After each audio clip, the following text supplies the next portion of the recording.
tukang tenung, roh-roh peramal, tukang sihir, dan para pemanggil arwah. Itu adalah beberapa cara yang biasanya digunakan untuk berkomunikasi dengan orang mati.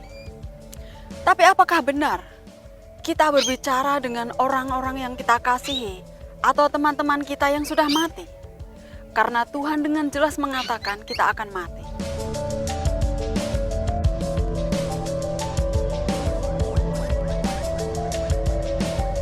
Dan bagaimana kita bisa menjelaskan fenomena ini? Karena kelihatannya hal tersebut adalah benar.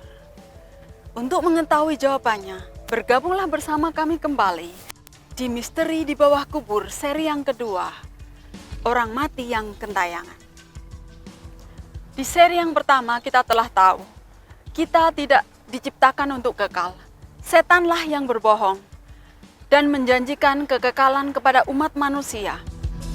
Karena kekekalan kita hanya berlangsung jika kita mempunyai akses ke pohon kehidupan menurut Kejadian pasal 3. Kenyataannya kekekalan hanya kepunyaan Allah menurut 1 Timotius 1 ayat 17, Raja segala zaman, Allah yang kekal.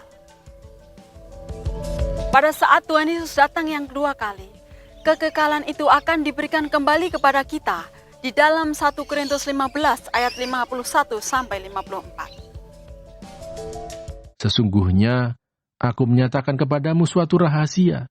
Kita tidak akan mati semuanya, tetapi kita semuanya akan diubah dalam sekejap mata pada waktu bunyi nafir yang terakhir. Sebab nafir akan berbunyi dan orang-orang mati akan dibangkitkan dalam keadaan yang tidak dapat binasa dan kita semua akan diubah. Karena yang dapat binasa ini harus mengenakan yang tidak dapat binasa. Dan yang dapat mati ini harus mengenakan yang tidak dapat mati. Dan sesudah yang dapat binasa ini mengenakan yang tidak dapat binasa, dan yang dapat mati ini mengenakan yang tidak dapat mati, maka akan genaplah firman Tuhan yang tertulis, maut telah ditelan dalam kemenangan. Kita semua akan diubahkan. Di sini, kekekalan kita akan dapatkan kembali karena kita mempunyai akses ke pohon kehidupan. Jadi apa yang terjadi jika kita mati? Menurut Pengkhotbah 9 ayat 5 dan 6. Karena orang-orang yang hidup tahu bahwa mereka akan mati, tetapi orang yang mati tak tahu apa-apa. Tak ada upah lagi bagi mereka. Bahkan kenangan kepada mereka sudah lenyap. Baik kasih mereka maupun kebencian dan kecemburuan mereka sudah lama hilang. Dan untuk selama-lamanya tak ada lagi bahagian mereka dalam segala sesuatu yang terjadi di bawah matahari. Orang yang mati tidak tahu apa-apa. Kita juga telah membahas tentang jiwa. Jiwa adalah makhluk yang bernapas. Menurut Yehezkiel 18 ayat 20 mengatakan, jiwa atau orang yang berdosalah yang harus mati. Dan juga di dalam Mazmur 146 ayat 4. Apabila nyawanya melayang, ia kembali ke tanah. Pada hari itu juga lenyaplah maksud-maksudnya. Berkomunikasi dengan orang mati berasal dari kepercayaan kekafiran. Mereka mengajarkan orang mati akan menuntun orang yang hidup. Kalau seandainya benar orang yang mati akan menuntun orang yang hidup, mengapa kita tidak bisa berkomunikasi dengan mereka? Alkitab melarang perbuatan ini. Mari kita lihat di dalam Imamat 19 ayat 31. Janganlah kamu berpaling kepada arwah atau kepada roh-roh peramal. Janganlah kamu mencari mereka, dan dengan demikian menjadi najis karena mereka. Akulah Tuhan Allahmu. Dan juga di dalam 1 Samuel 28 ayat 3. Adapun Samuel sudah mati.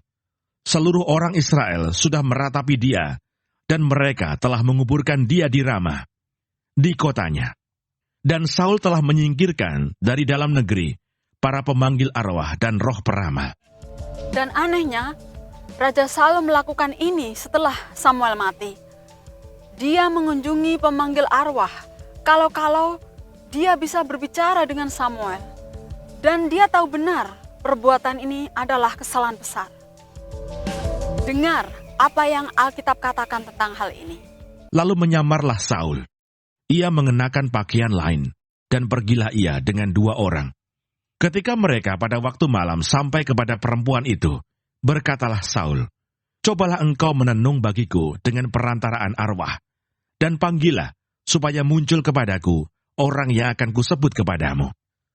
Tetapi perempuan itu menjawabnya, "Tentu engkau mengetahui apa yang diperbuat Saul, bahwa ia telah melenyapkan dari dalam negeri para pemanggil arwah dan roh peramal.